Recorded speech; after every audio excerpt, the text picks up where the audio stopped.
नमस्कार. होलसेल लॅपटॉपमध्ये आपलं स्वागत आहे. आपल्याकडे 8 हजारपासून 50,000 लॅपटॉप राहतात. 200-250 लॅपटॉप नेहमी राहतात. तर आज आपण आपल्या लॅपटॉपच्या स्पेअर पार्टविषयी माहिती घेऊ. बघा, बऱ्याच लोकांना कन्फ्युजन असते की यांच्या पार्टमध्ये कशी बनावट असते यांची. ओके, तर एक साचा आपण इथे ठेवलेला आहे लॅपटॉपचा. ओके, आता हा जो साचा आहे याच्यामध्ये आमचा असतो तो वरती असतो. इथे कॉन्सन्ट्रेट कर. हा जो असतो याला ए पार्ट म्हणतो आम्ही. ओके, ही जी फ्रेम असते हिला बी पार्ट, हा सी पार्ट आणि खालचा डी पार्ट. ओके, आता या ए पार्टमध्ये काय असतं, ही फक्त स्क्रीन असते.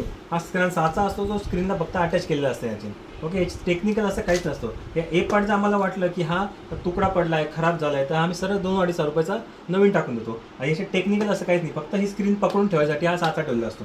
ओके, ही जी स्क्रीन आहे ही 4 स्पोलला बांधलेली असते. आणि याच्यात जी नाही का ही जी डिस्प्लेची केबल आहे, ही डिस्प्लेची केबल इथं लावलेली राहते, त्याच्यामुळे याला डिस्प्ले येतो. बाकी असं विशेष काही असं याच्यात नसतं. डिस्प्लेसुद्धा तुम्ही बघायला गेला तर 2-2.5 हजार, 3,000, 3,500 पर्यंत डिस्प्ले मार्केटला सहज भेटून जातो. तर हा फक्त साचा असतो जो ए याला फ्रेमला पकडून ठेवतो. याला आम्ही म्हणतो ए पार्ट. हा कोणाला कोणत्याही लॅपटॉपचा कधी पण तुम्हाला बदलता येतो. ओके, विशेष असं याच्यात टेक्निकल असं काहीच नसतं. ओके, याच्यात दुसरा जो पार्ट येतो हा बी पार्ट. ओके, बी पार्ट म्हणजे फक्त फ्रेम राहते. ही 500, 700, 1000 रुपयापर्यंत मार्केटमध्ये फ्रेम भेटते, रेडीमेड फ्रेम असते. हिला ह्याच्यात पण टेक्निकल असं काही नसतं. हा झाला बी पार्ट. सी पार्ट म्हणजे काय असतं, हा जो आहे याला सी पार्ट म्हणतात.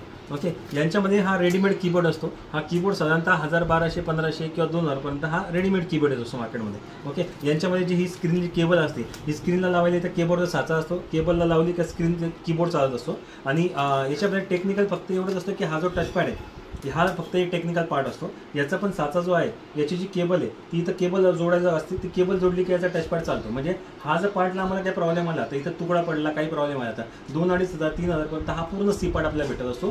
कीबोर्ड सोडून. कीबोर्ड वेगळा 1000-1200चा भेटतो. आणि हा जो पार्ट आहे पूर्ण हा 2,500, 4,000 पर्यंत हा भेटत असतो. तर हा पण आम्ही वाटला की तुकडा पडला आहे, काय खराब झाला आहे, तर पूर्ण पार्टच्या पार्ट आम्ही बदल देतो. आणि हा खालचा जो असतो तो बेस म्हणजे डी पार्ट. झूम करायचा.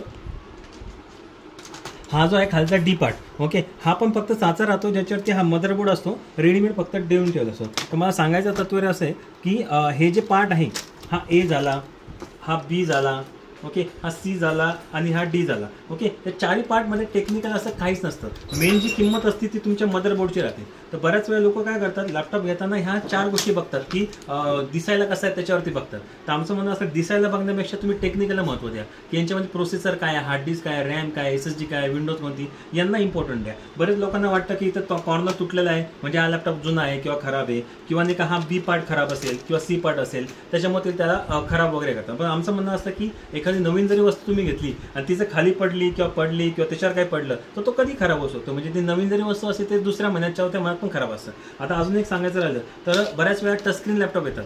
टचस्क्रीन लॅपटॉपला काय असतं, त्याच्यासाठी एक्झाम्पल ठेवलं आहे आम्ही. हे 2 एक्झाम्पल याच्यासाठी ठेवलेले आहे.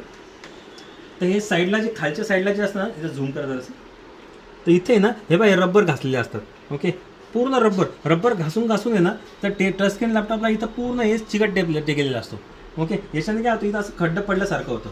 तर लोकांना वाटतं काय टेक्निकल त्याचा काय फॉल्ट आहे, पण टेक्निकल काहीच नसतो. हे रबर आहे ना बऱ्याचशा मॅन्युफॅक्चरिंग कंपन्यांनी दिलेलं असतं की जे इथं लॅपटॉप टेकल्यानंतर त्यांना इथं घाण नको लागायला, म्हणजे त्याचं प्रेशर नको यायला, म्हणून त्यांनी इथं रबरचा पार्ट बनवला असतं. पण कालांतराने तो थोडा घसत जातो आणि तिथं खड्डा पडल्यासारखं होतं. पण तो टेक्निकल असा पार्टच नाही. जसं मी तुम्हाला दाखवलंय याच्यामध्ये ही जी स्क्रीन आहे ती रेडीमेड राहते.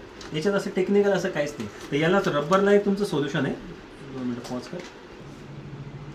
ओके, तर याला काय करायचं, जिथं हे रबर तुम्ही जिथं घासलेलं वाटतं ना, ओके, सिंपल 5-10 रुपयाला हा काळा टेप भेटतो. ओके, जसं आम्ही या लॅपटॉपला इथं लावला आहे, तुम्हाला लक्षात पण येणार नाही. हा काळा टेप इथं लावून देतो जेणेकरून काय आहे, लॅपटॉपचा लुक पण चांगला दिसतो. आणि याच्यात जे रबर जे घासेलं असतात ते रबर इथं खाली टेकत नाही. रबर जर खाली इथे टेकलं तर काय होतं, याचे डाग उमटतात. ओके, सिम्पली फक्त एक काळा टेप घ्यायचा 5-10 रुपयाचा आणि टेप फक्त इथं फिरून दिला की तो काळा टेपचे डाग तुम्हाला पडणार नाही. आणि लॅपटॉप असं आहे. पण फक्त माझं म्हणणं असं आहे की याला हा टेक्निकल असा पार्ट काहीच नाही. ओके, हा जो आहे स्क्रीन जी आहे ती रेडीमेड येते आणि इथं फक्त टच स्क्रीन